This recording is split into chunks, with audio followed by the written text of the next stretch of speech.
আসসালামু আলাইকুম রহমতুল্লাহ বরকাতুহু। তে বন্ধুগণ, আশা করি আল্লাহ পাকের রহমতে সকলেই সহি সালামত আছেন।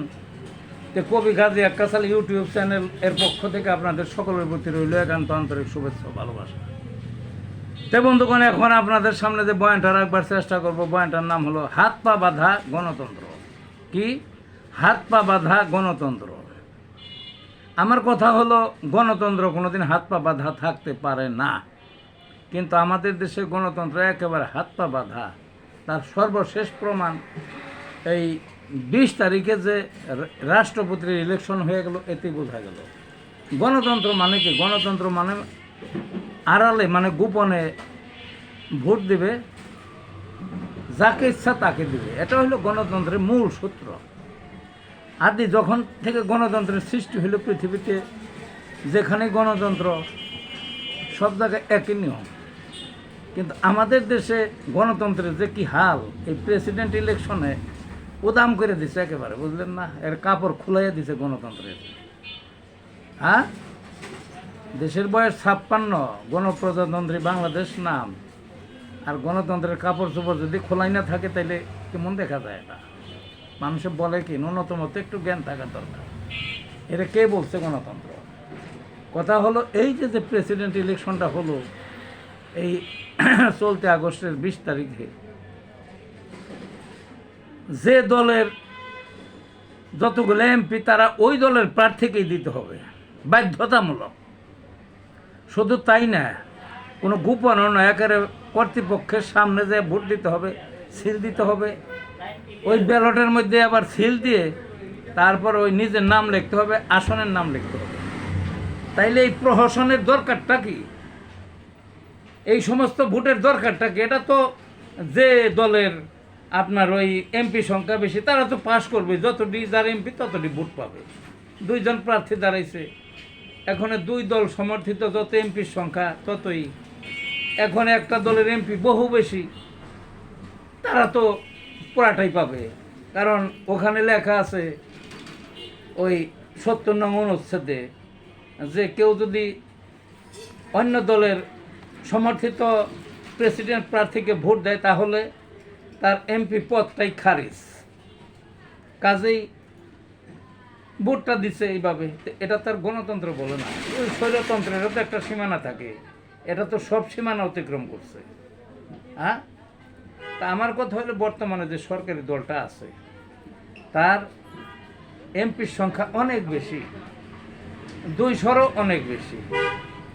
আর বিরোধী জোট এদের হইল 100-র চেয়েও অনেক কম।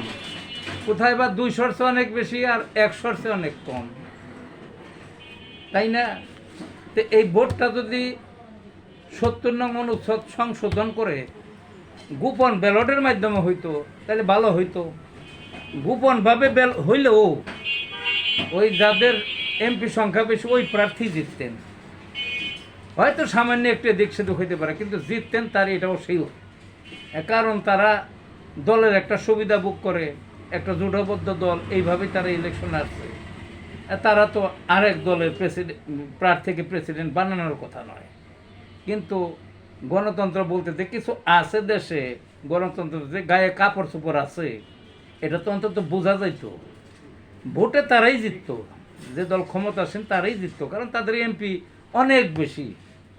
জিতত তারাই অ্যাকচুয়াল ভোট হইলে। তাইলে অ্যাকচুয়াল ভোটের ব্যবস্থাটা না করে এইভাবে ঠিক না সভ্য সমাজে, বুঝলেন না? একের বললাম না বারবার একই কথা, এক উলঙ্গ করে দিছে গণতন্ত্রকে। এটা তো ঠিক না। গণতন্ত্র গণতন্ত্রই, তার যে বৈশিষ্ট্য, সেই বৈশিষ্ট্যটা সমুন্নত রাখতে হবে প্রত্যেকটা ইলেকশনে। প্রেসিডেন্টের ইলেকশনের থেকে স্থানিক যত আছে বা রাষ্ট্রীয় যত ইলেকশন সবই। কিন্তু এইভাবে এটা ঠিক না। এটা মনে রাখতে হবে, এটা ওই যুগ, আধুনিক যুগ। কোনো কিছু ধামাচাপা থাকে না। এক দেশে কোথায় দুনিয়ার কোন কোনায় কী হয়, সাথে সাথে দুনিয়ার মানুষে জানে। দুনিয়ার মানুষের সামনে একেবারে কইলাম না বারবার একই কথা, হ্যাঁ গণতন্ত্রের ন্যাংটা খুলে গেছে, বুঝলেন না? জাতিকে আর কত ডুবাইবেন, কত হাসাইবেন, বিশ্ববাসীকে আর কত হাসাইবেন? পুনরায় ঘুরে ঘুরে একই কথা আবার রিপিট করতেছে, যাই না শুই নেই। সুযোগটা ছিল আপনাদের গণতন্ত্রের গায়ে একটু কাপড় দেওয়া। একটু কাপড় দেওয়া, একটু সভ্যতার মোড়কে ই করা।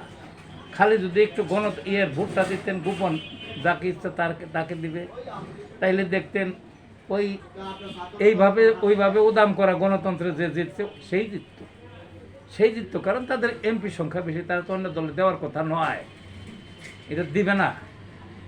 কিন্তু সুযোগটা হারাইলেন। আবার বলছি বারবার এক কথা, সুযোগটা হারানো ঠিক হয় নাই। জাতিকে এই দুর্মূষার অবস্থা থেকে বাঁচাইতেন, একে অন্য জাতির মানুষ মনে করবে যে ওই বাঙালি জাতিটা দুর্মূষা জাতি। আর দুর্মূষা জাতি মানে জাতি না হইলে গণতন্ত্রের নামে এই সমস্ত হয় কেমন দেশে। সে একটু বোঝার চেষ্টা করেন, ভিডিওটা সরিয়ে দিন, একটু বুঝেন। আর কি করবেন, 56 বছর এইভাবে গেল, ওই শুরুর মানুষ বেশিরভাগই মারা গেছে। আর কি করবেন, এর আর কি ভালো হয় বাঙালি জাতির থেকে আশা করা যায়? বুঝলেন না, কি আশা করা যায় এই দুর্মূষা জাতির কাছ থেকে?